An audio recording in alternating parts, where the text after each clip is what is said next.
am Jody, 28 years old, and a sergeant in the Army who just got back from a deployment overseas. But tonight, standing in the middle of the most luxurious Plaza Hotel in New York, I do not feel like a soldier. I am the disgrace of this family. While my sister Miranda, a woman who has never worked a day in her life, stands on that stage taking over the family billion-dollar empire, my own mother forced me to sit at table 27. It is hidden behind a pillar right next to the kitchen door, where the smell of leftovers is thick, a place for unwanted guests. My father, Gerald Burns, stood at the microphone in front of 500 elite guests and said that thank God Miranda has his intellect instead of the coarse hands that only know how to hold a gun like her sister. The entire room erupted in laughter. I gripped my calloused hands tight under the tablecloth, feeling like I was being stripped bare and stoned in the middle of Times Square. They think I will just bow my head and leave like the black sheep I have always been. But they have no idea that in the pocket of my cheap blazer lies a sealed envelope from my grandmother, the only person who actually owned the Burns name. And it is about to turn this party into their worst nightmare. Please comment justice and subscribe to the channel right now if you believe that a person's value is not found in the degree hanging on their wall, but in the scars they carry on their bodies. The air inside the Plaza Hotel was so thick with the scent of lilies and expensive French perfume that it felt like I was breathing in liquid money. I stood there in the middle of the grand ballroom, my feet aching in a pair of heels I'd only worn twice, feeling the weight of every gaze like a spotlight on my failures. Just 72 hours ago, I was wearing combat boots and breathing in the dry, gritty air of a base in the Middle East. Now, I was a ghost in my own family home, or at least, that is how my mother treated me. Priscilla Burns did not see a daughter who had survived a 6-month deployment. She saw a stain on her perfect canvas. She did not even give me a chance to say hello before she was across the room, her silk gown hissing against the polished floor like a warning. She did not hug me, nor did she ask if I was okay after being half a world away. Instead, she reached out with 2 manicured fingers and pinched the fabric of my Macy's dress, her face contorting as if I were carrying a plague. She hissed at me to get out of the sight of the photographers, telling me I looked like the catering staff and that I was ruining Miranda's big moment. The coldness in her eyes was sharper than any blade I had ever encountered in the field, and it cut through my uniform pride as if it were nothing but paper. I followed her like a prisoner being led to a cell, except my cell was a table tucked behind a massive marble pillar. Table 27. It was so far back that the music from the stage sounded like a muffled echo, drowned out by the constant clatter of dirty dishes and the shouted orders from the kitchen door right behind us. Sitting there were Miranda's makeup artist and the family's longtime driver, who both looked just as uncomfortable as I did. This was my place in the Burns hierarchy. While my sister Miranda sat at the head table, draped in custom Versace and sipping vintage champagne with real estate moguls, I was sitting in the quarantine zone. I looked at my hands, resting on the white linen.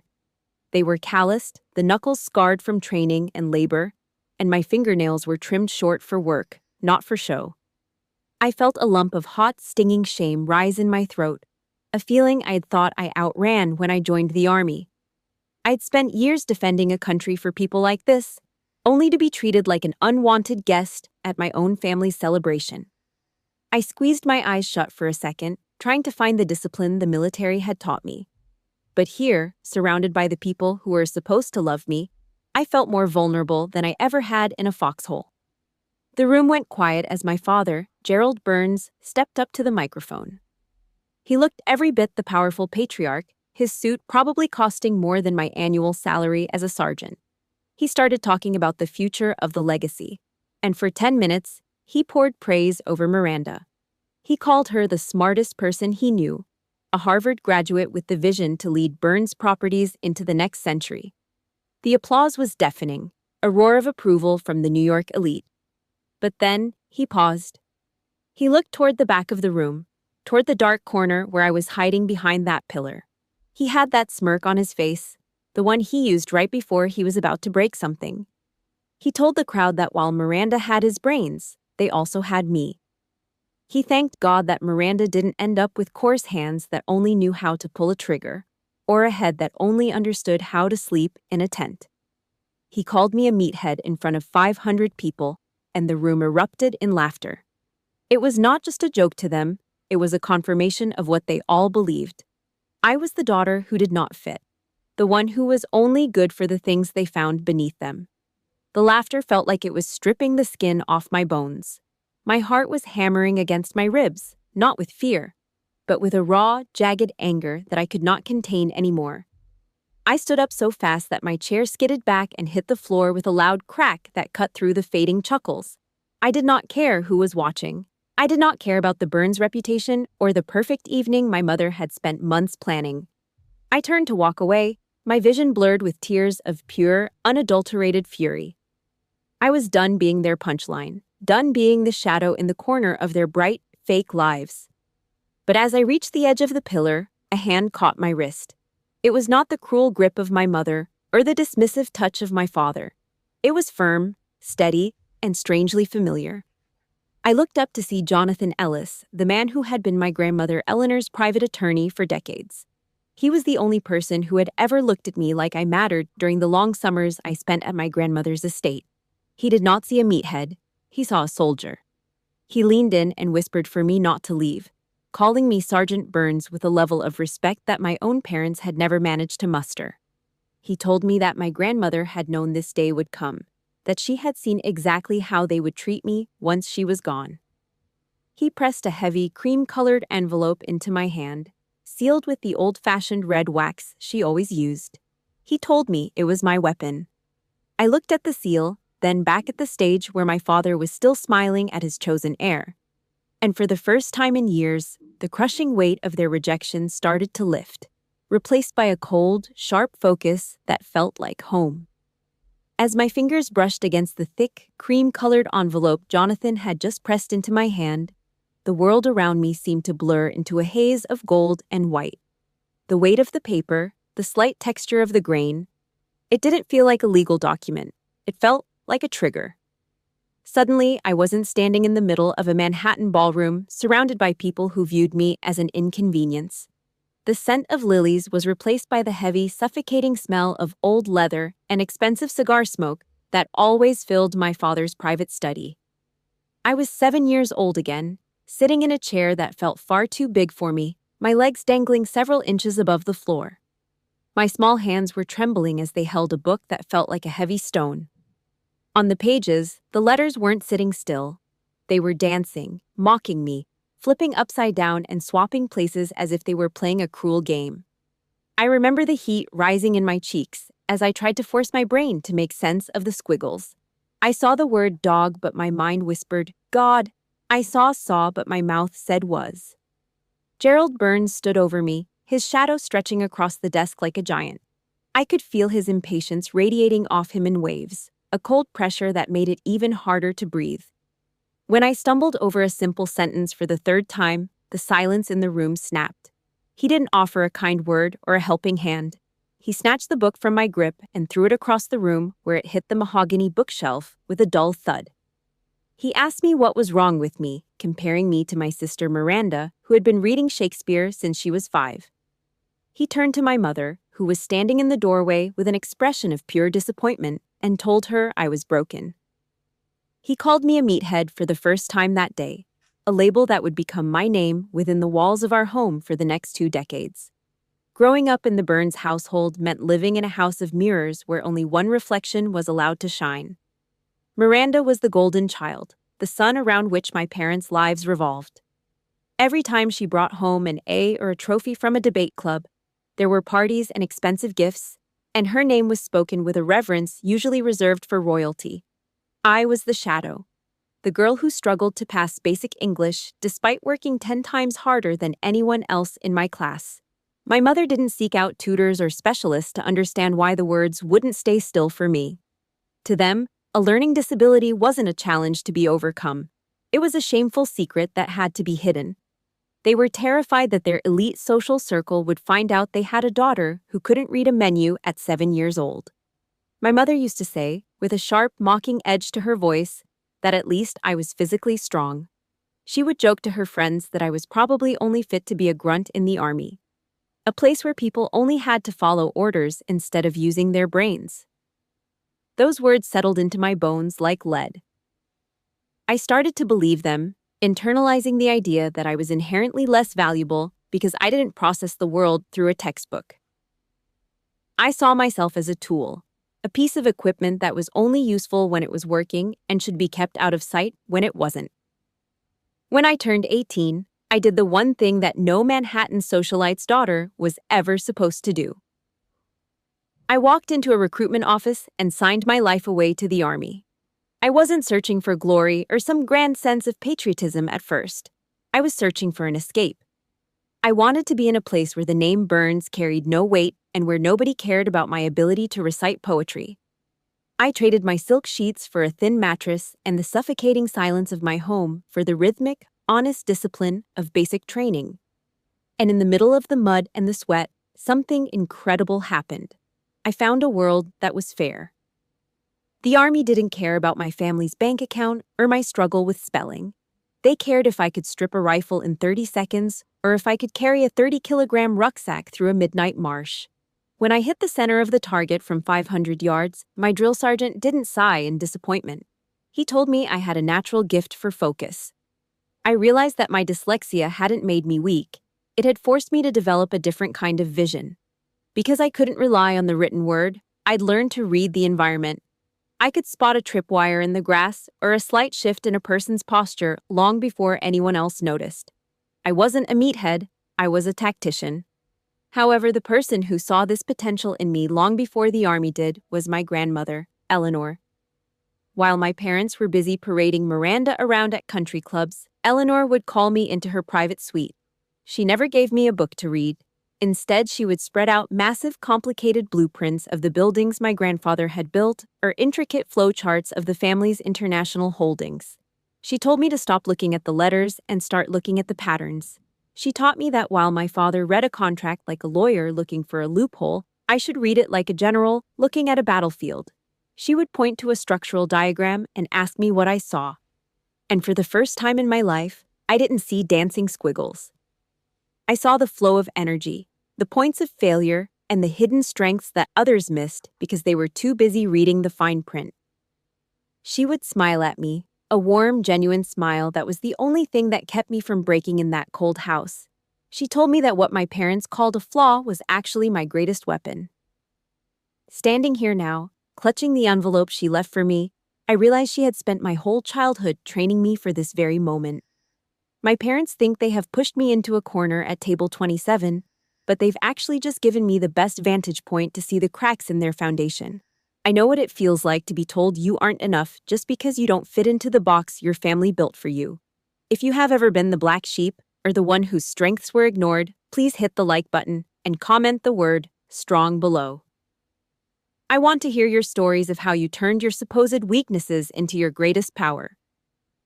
The feeling of the old-fashioned red wax seal under my thumb at the Plaza Ballroom was like a physical key turning in a lock I had kept bolted for years. It pulled me back to Christmas Eve in 2018, a night that should have been about homecoming and family, but instead became a cold-blooded execution of my self-worth. I had been granted a 48-hour leave from base, and I arrived at the Burns estate still carrying the faint smell of diesel and dry earth on my skin, a stark contrast to the sterile luxury of Manhattan. The dining room was a masterpiece of holiday excess, featuring a 10-foot spruce draped in hand-blown glass ornaments and a table set with silver that had been in the family for generations. But despite the warmth of the fireplace, the air was brittle with a tension I knew all too well. This was not a dinner to celebrate my return from deployment. It was a victory feast for Miranda, who had just been accepted into Harvard Law School. My father stood at the head of the table, lifting a glass of 1990 vintage wine that probably cost more than my monthly housing allowance. His voice was booming and triumphant as he toasted to Miranda, calling her the only true pride of the family. He spoke of her as the one who would carry the Burns name into the future, where intellect and strategy would rule. That word, only, rang out in the silent room like a death knell. I sat there in my simple civilian clothes, my hands folded in my lap to hide the fresh scrapes from the previous week field exercises. I felt like a ghost, a piece of background furniture that they had forgotten to dust before the guests arrived. No one asked how I was doing, no one asked about the soldiers I led, and no one cared that I had spent the last 6 months in a place where the concept of a holiday was a luxury we could not afford. I was just the shadow meant to make Miranda light shine brighter. The silence was finally broken by a distant relative who turned to me with a pitying look, asking how much longer I planned to stay in the service because it looked so exhausting. Before I could even open my mouth to explain the sense of purpose I felt, my father intervened with a smirk that was as sharp as a scalpel. He told the table not to worry about me, saying that I was perfectly suited for playing with guns and sleeping in tents. He laughed as he suggested that the military was the best possible place for someone with a slow mind like mine. The entire table erupted in a chorus of polite, high society chuckles. Miranda joined in, covering her mouth with a silk napkin in a gesture that was supposedly graceful but felt incredibly cruel. That laughter hurt more than any shrapnel or grit I had ever faced. I felt the blood rush to my face, a heat that was not from the fireplace, but from a deep, tectonic fury. Under the table, I clenched my fists so hard that my short nails bit into my palms until the skin turned white. I wanted to flip the table, to scream at them about the responsibility I carried and the lives I was trusted with. But my military training held me fast. I sat there like a statue of stone, refusing to give them the satisfaction of seeing me break. Just as I felt the first crack in my resolve, a hand that was wrinkled and frail but surprisingly firm covered mine under the white tablecloth. It was my grandmother, Eleanor. She was sitting directly across from me, her back as straight as a cadet on inspection, her eyes burning with a fire that made my father's laughter die in his throat. She did not say a word to the rest of the table, refusing to lower herself to their level or cause a scene that would only feed their drama. Instead, she squeezed my hand with a strength that felt like an electric current. She leaned in toward me, her voice a low, gravelly whisper that was for my ears only. She told me not to let people who had never dared to step outside their own comfort zones pass judgment on my life. She said they had no idea what gunpowder smelled like, and they would never understand the true value of sacrifice. In that moment, she was my commanding officer, my guardian, and my only ally in a house of enemies. Later that night, long after the house had grown quiet and the guests had retreated to their expensive cars, there was a soft knock on my bedroom door. Eleanor walked in, carrying a piece of yellowed paper with handwriting that was elegant yet forceful. She told me that I needed to remember the words of President Theodore Roosevelt. She read to me about how it is not the critic who counts, but the man who is actually in the arena, the one whose face is marred by dust and sweat and blood. She looked me straight in the eye and told me that I was the one in the arena while my father and sister were merely noisy spectators in the stands. She told me to never bow my head to people who were afraid of the very dirt I walked on every day. Those words were the armor I wore back to the field, and they were the foundation of the soldier I became. Now, as I stood in the plaza with her final instructions in my hand, I realized that the time for being a spectator was over. I was not just in the arena anymore, I was the one holding the keys to the entire stadium. I took Eleanor's advice about strategic thinking to heart and applied it to the only world I knew outside of a base. When I finished my first tour and returned to New York, I didn't ask for a trust fund or a seat on the board. I asked for a job. My father, Gerald, agreed to let me work at Burns Properties in the security and maintenance department, but his consent came with a condition that felt like a slap. He looked me in the eye and told me that nobody was to know I was his daughter. He said he didn't want the shareholders thinking the company was a charity for wayward children. I accepted it without a word, thinking that if I just worked hard enough, he would eventually have to acknowledge my value. For 6 months, I was the invisible ghost of that skyscraper. I worked 14-hour shifts, often starting before the sun touched the Manhattan skyline and ending long after the streetlights had flickered on. I used the reconnaissance skills I learned in the Army to walk every floor, identifying security blind spots that the high-priced contractors had missed. I used my logistics training to overhaul the HVAC and electrical schedules, creating a system that optimized energy usage and saved the company over $200,000 every single month. While Miranda was a nominal intern, spending her days eating sushi in the glass-walled penthouse and posting photos of her designer outfits, I was in the basement or the mechanical rooms. My hands were perpetually stained with grease and my uniform smelled of industrial cleaner, but I was proud. I was protecting my grandmother's legacy with my own sweat and blood, and I was naive enough to believe that merit still mattered in a family business. The illusion shattered on a Friday afternoon at precisely 4:59. I was in the sub-basement, checking the pressure valves on the fire suppression system when my phone buzzed in my pocket. I wiped my grimy hands on a rag and pulled it out, expecting a routine update. Instead, I saw an automated email from the Human Resources Department. The subject line was cold and clinical. Notice of employment termination. Effective immediately. The body of the email was filled with corporate jargon about rebranding and personnel restructuring to optimize the brand image. My heart skipped a beat, and the heavy wrench I was holding slipped from my fingers, clattering against the steel floor with a sound that seemed to echo forever in the hollow space. I didn't understand. I was the top performer in my department. I had the data to prove I was worth 10 times my salary. I didn't go to HR. I ran straight to the elevators and headed for the top floor. I needed to look my father in the eye and ask him why. I wanted to show him the reports, the savings, the proof of my loyalty. But when I reached the executive suite, his secretary blocked my path with a look of profound pity. She told me that Mr. Burns was in a closed-door meeting with Miranda and had given strict orders not to be disturbed, especially by me. That oak door felt like a fortress wall, solid and impenetrable. I stood there, trembling with a mix of shock and rising fury, realizing that I had been locked out of my own life by the man who was supposed to be my protector. I wasn't ready to give up. I knew the building better than anyone else, including the secret flaws in its design. I doubled back to the service corridor and entered a small maintenance hatch that led to a ventilation shaft. It was a design flaw I had intended to fix, a place where sound traveled perfectly from the CEO's office. I sat in the dark, cramped space and listened. I heard my father's voice, cold and calculating, explaining to Miranda that as she prepared to take over as director, they needed a clean and sophisticated image for the staff.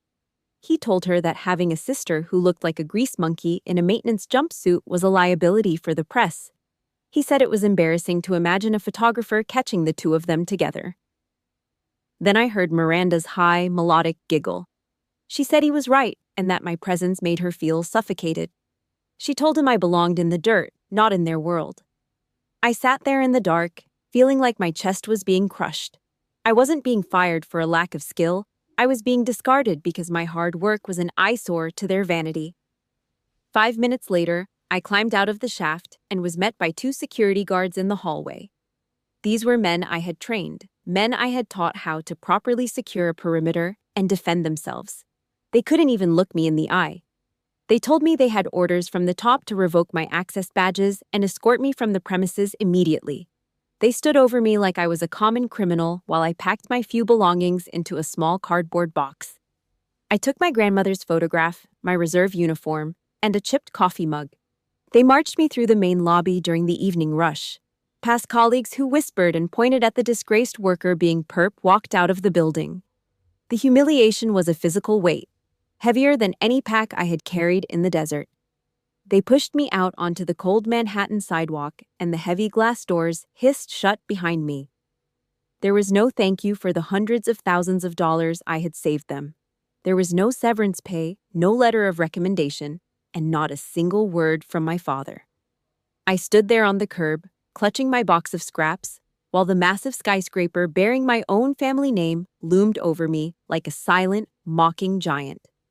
I had spent 6 months protecting that building, ensuring every light stayed on and every lock stayed shut, only to find out that I was the only thing they wanted to keep out. As the cold wind bit through my thin jacket, I looked up at the penthouse lights and felt the last shred of my daughterly devotion die. They didn't want a soldier, they wanted a ghost. But as I walked toward the subway, I felt the envelope in my pocket and realized that ghosts have a way of coming back to haunt the people who buried them. The reality of my situation did not hit me all at once. It came in waves, much like the tide coming in under the Brooklyn Bridge, cold and relentless. After the security guards at Burns Properties marched me out like a common criminal, my life folded in on itself with terrifying speed. Without the paycheck I'd worked 14 hours a day to earn, the tiny studio apartment I rented in Queens became a luxury I could no longer afford.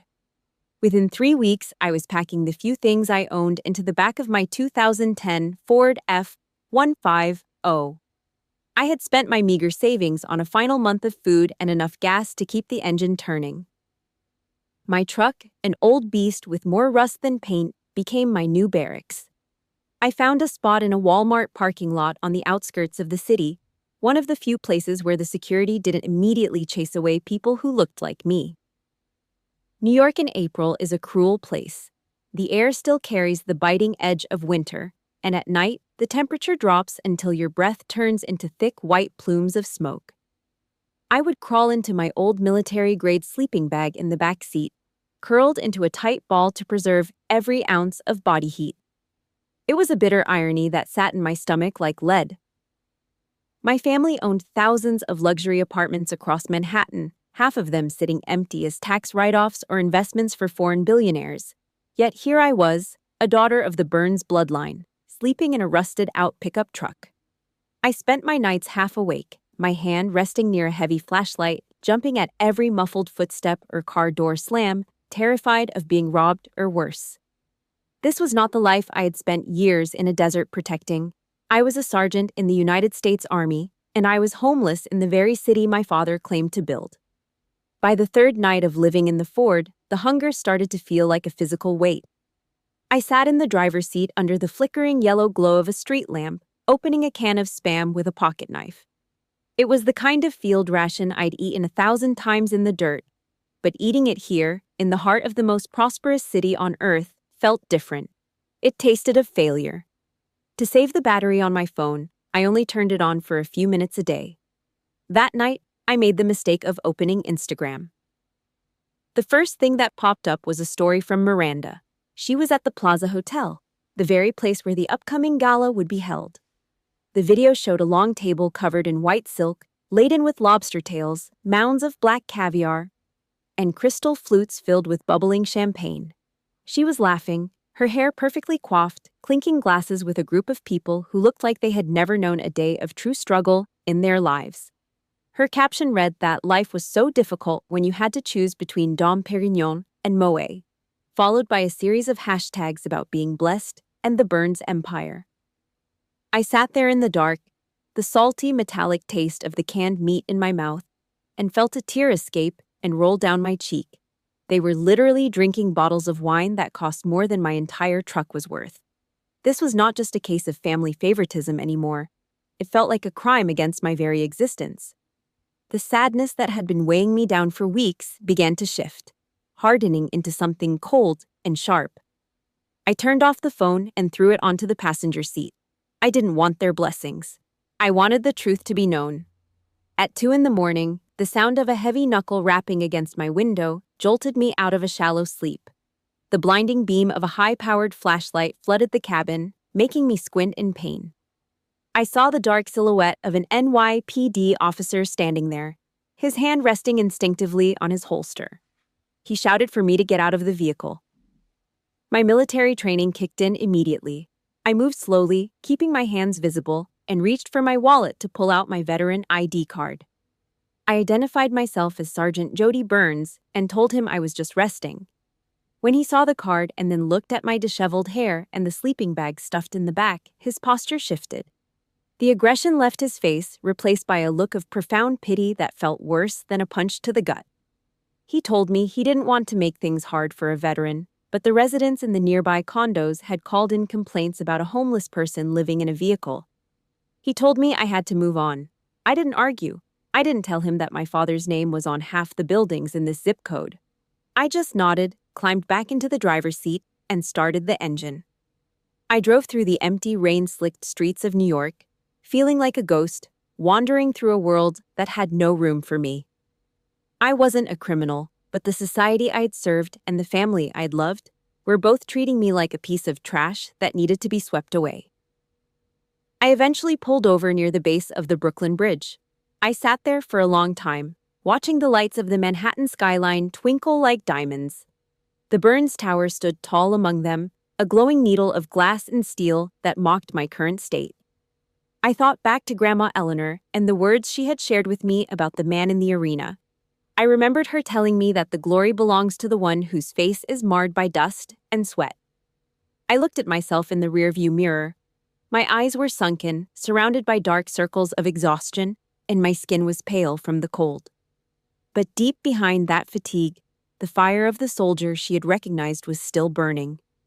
I realized that I could not let myself die a slow, quiet death in this truck. I could not let them win by simply disappearing.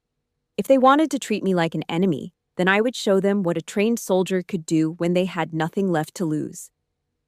I reached into the glove box, found a thick black marker, and wrote 3 words in large letters across the fabric of the ceiling liner. Never give up. Just as I finished, my phone buzzed with a notification. It was a public press release about the Burns family gala at the plaza. It was the invitation I needed. They thought they had discarded me, but they had actually just given me the perfect vantage point to plan my counterattack. The plaza would not just be a party for them, it would be the battlefield where I finally stood my ground. Attorney Ellis moved with a calculated speed that I had not seen in any member of the Burns family for years. We left the glittering, hollow facade of the Plaza Hotel behind, the cool night air hitting my face as we climbed into his heavy black sedan. As he drove us through the canyon-like streets of Manhattan toward Wall Street, the city lights blurred into long streaks of gold and neon against the dark glass. His office was located in one of those old, limestone buildings that had survived every economic crash, a place that felt solid and grounded in a way the Burns Properties towers never did.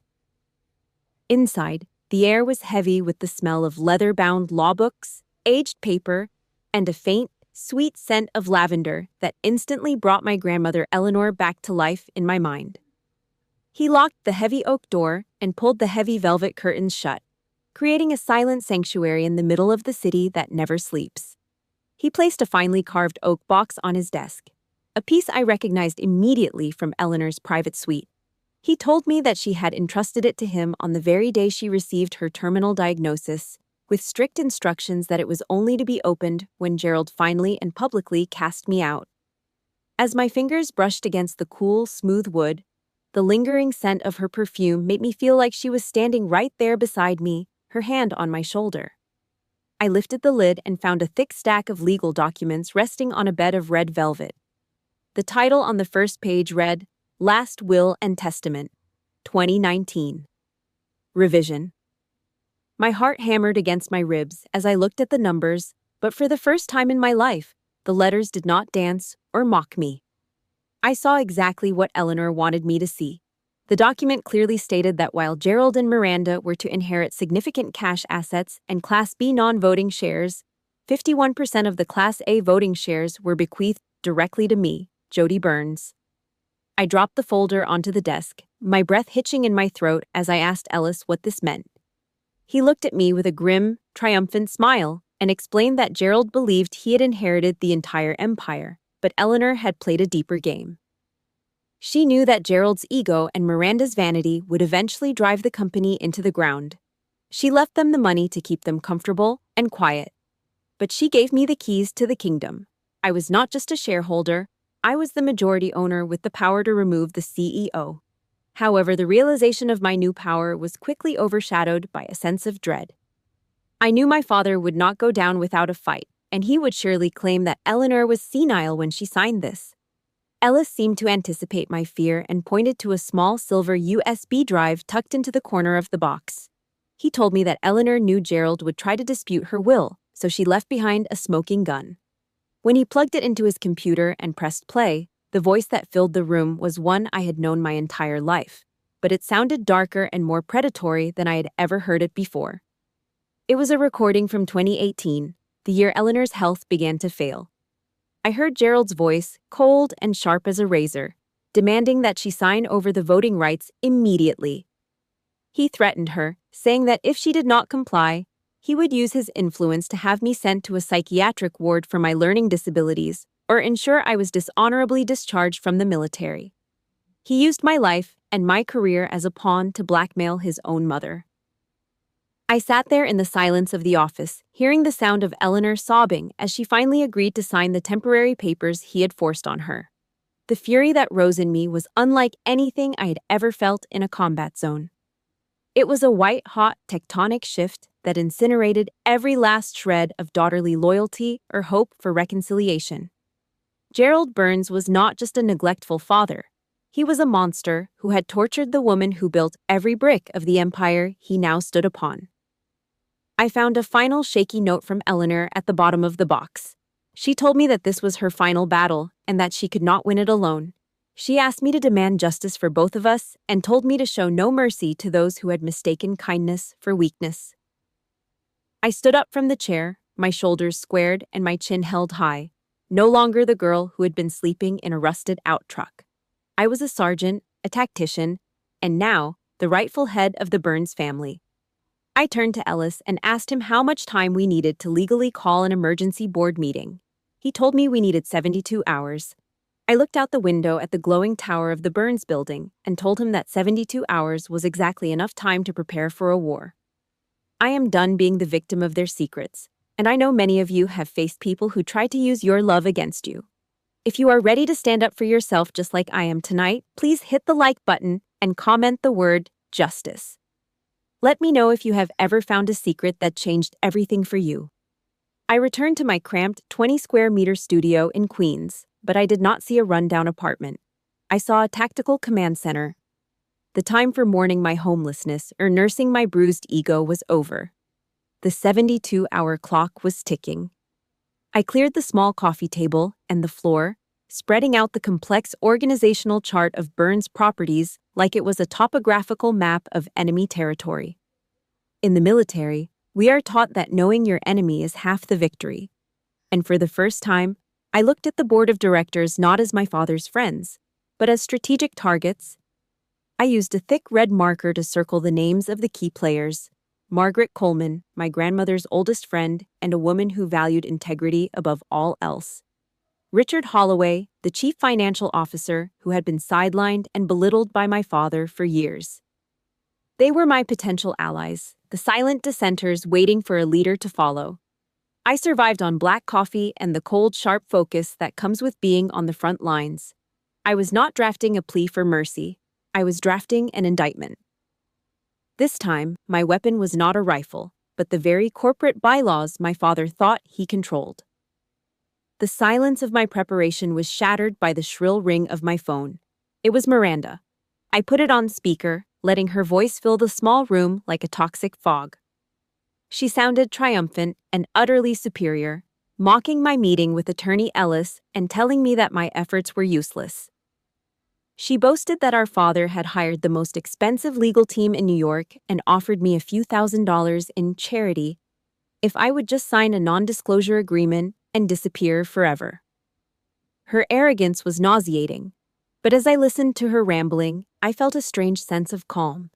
Her hubris was her greatest weakness. She still saw me as the slow-witted little sister she could manipulate with a checkbook. She had no idea about the legal bomb I was sitting on, or the fact that I already held the majority of the voting shares. I told her simply that I did not want her money and that I was coming to take back what our grandmother had truly left behind. I hung up before she could respond, her shocked silence more satisfying than any argument could ever be. My next move required a different kind of precision. I called Margaret Coleman. She was the toughest member of the board, a woman who had seen the company grow from a small office to a global empire. When she picked up, her voice was guarded and skeptical, asking why she should listen to a girl who had been publicly fired by her own father.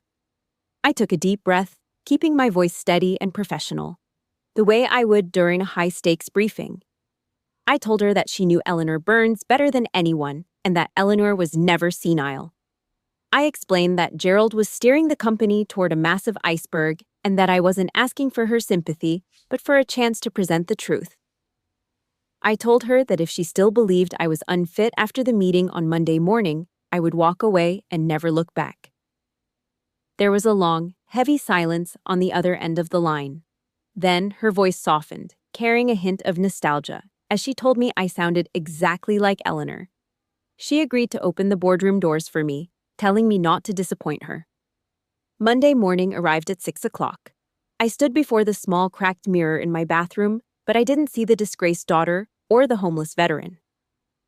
I reached for the garment bag and pulled out my army dress blues, the uniform I had earned through grit and sacrifice. I buttoned each brass button with steady fingers, pinning the medals I'd won for valor and service to my chest.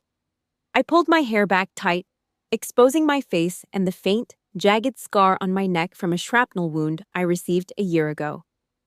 That scar was no longer a mark of pain. It was my badge of survival. Today, I was not going to the Burns Tower as Gerald's unwanted daughter or as a meathead who couldn't read. I was going as the rightful heir of Eleanor Burns and a commander ready to reclaim her territory.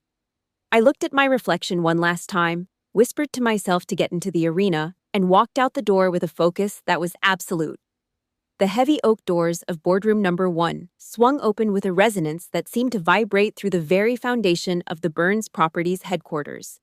I stepped inside, my military boots striking the polished marble floor with a sharp, rhythmic authority that silenced the murmurs of the 12 board members gathered around the massive mahogany table.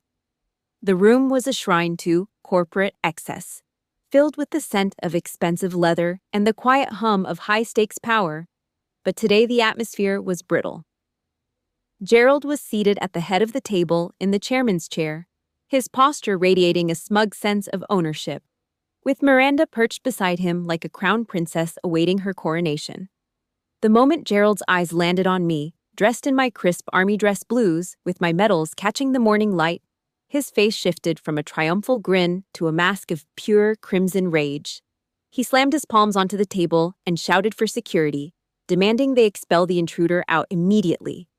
He called me a disgrace and asked who gave me permission to breathe the same air as the board. 2 security guards, men I had once trained to be invisible and efficient, moved toward me with hesitant steps.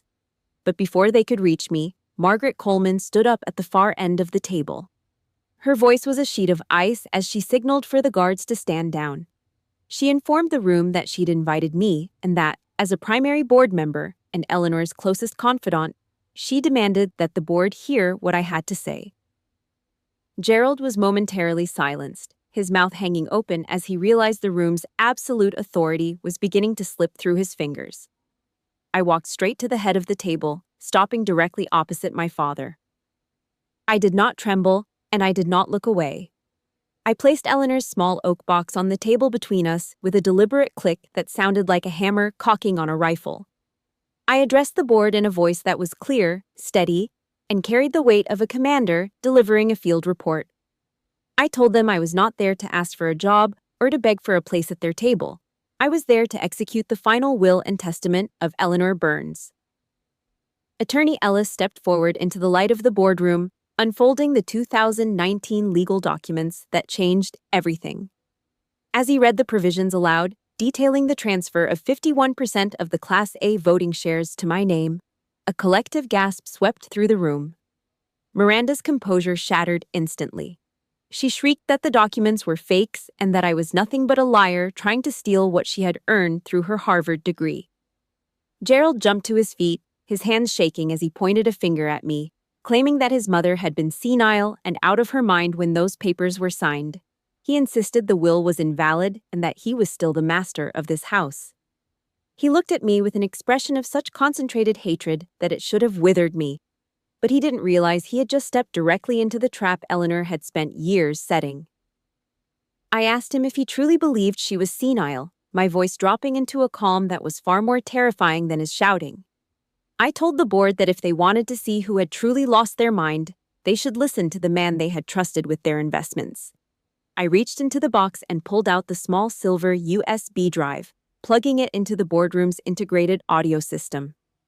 The room fell into a deathly silence as the first recording began to play. Gerald's voice filled the speakers, but it wasn't the voice of the polished CEO they knew. It was the voice of a predator.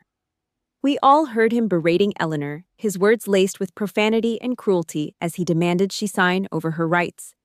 We heard him threaten to have me committed to a psychiatric facility or to use his political connections to destroy my military career if she didn't comply.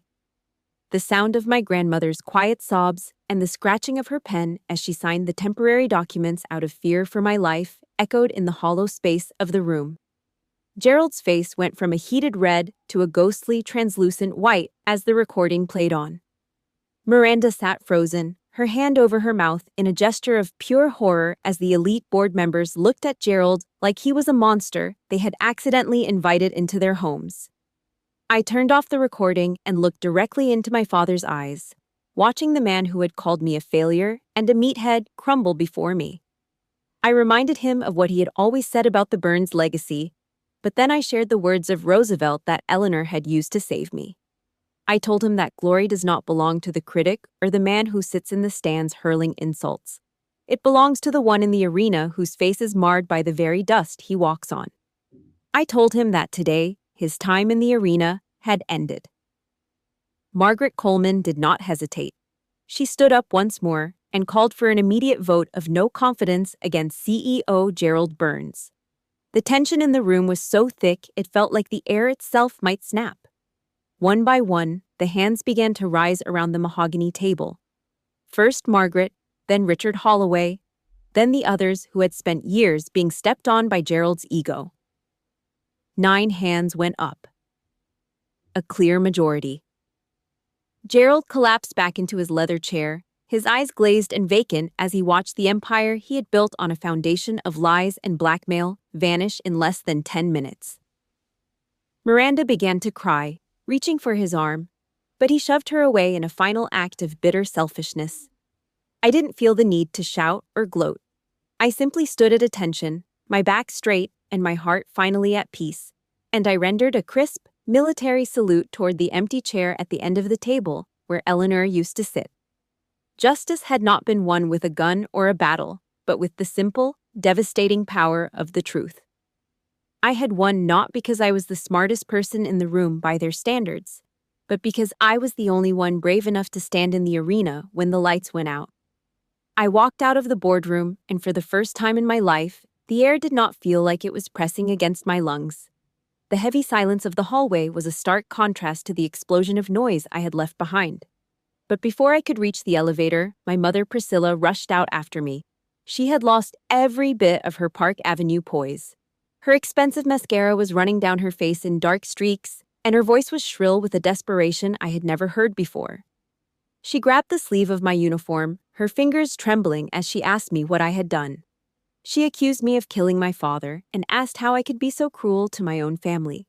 She tried to negotiate offering me a director position or anything I wanted if I would just retract my statement and give the power back to Gerald. I looked at her, and I did not see the mother I once craved love from. I saw a woman who had stood by for 20 years while I was torn apart by words and never once moved a finger to help me. She was not crying because she loved me or because she was worried about my father's heart. She was crying because she was terrified of losing the lifestyle and the unlimited credit cards that came with the Burns name. Gerald stumbled out into the hallway a few moments later. He did not beg like Priscilla did. Instead, his aggressive nature flared up one last time in a desperate attempt to regain control. He roared that I was an ungrateful brat and reminded me that he was the one who gave me the Burns name. He mocked my military service again, calling me a lowly grunt with a broken brain, and asked if I really thought I could run a multi-billion-dollar empire. Those words used to make me curl up inside and feel like I was smaller than a speck of dust. But today they just sounded like distant static. I stood my ground looking him directly in the eye and realized I was now a full head taller than him in spirit. The fear that had dictated my childhood was gone, replaced by a profound sense of pity for a man who could only measure a person worth by a bank statement. I told him clearly that I did not owe him anything. I told him that he was the one who owed my grandmother, and he was the one who owed me the childhood he had stolen with his cruelty. I looked at both of them, and for a second, I felt a lingering ache for the parents I wished they were. I told them that all I ever wanted was to be seen by them for who I actually was. But I realized then that they were incapable of seeing me as a human being. They only saw me as a tool to be used or an ornament to be displayed, and when I did not fit their perfect image, they discarded me like trash. I gently but firmly removed my mother hand from my sleeve. I told them that I would not be retracting my decision because the company needed to be cleaned from the top down, and that the era of their manipulation was over.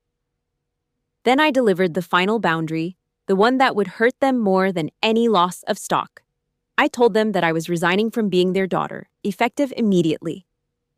Priscilla's eyes went wide with a silent horror, and Gerald's mouth hung open in shock.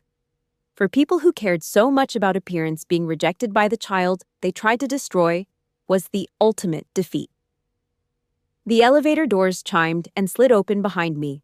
Gerald made a move to follow me to keep shouting, but the security guards I'd once trained stepped in his way. They did not use force, but their presence was an absolute barrier that he could not cross. I stepped into the mirrored box and pressed the button for the ground floor. As the metal doors began to slide shut, I saw the two of them standing there in the middle of their kingdom, looking smaller and more fragile than I ever imagined.